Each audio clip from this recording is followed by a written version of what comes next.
Hello అండి. సపోటాను చూసారా ఎంత నీట్‌గా, ఎంత ఫ్రెష్‌గా ఉందో. వీటిని నేను బయట కొనలేదండి. మా మేనకోడలు ఇంట్లో చెట్టు ఉంది.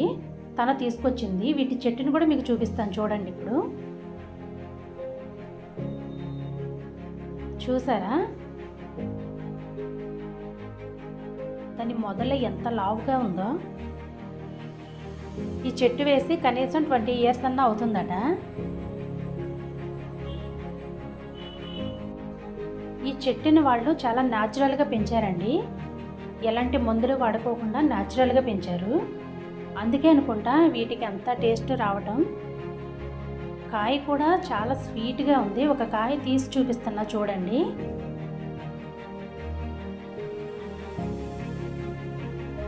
లోపల కూడా చాలా నీట్గా చాలా బాగుందండి.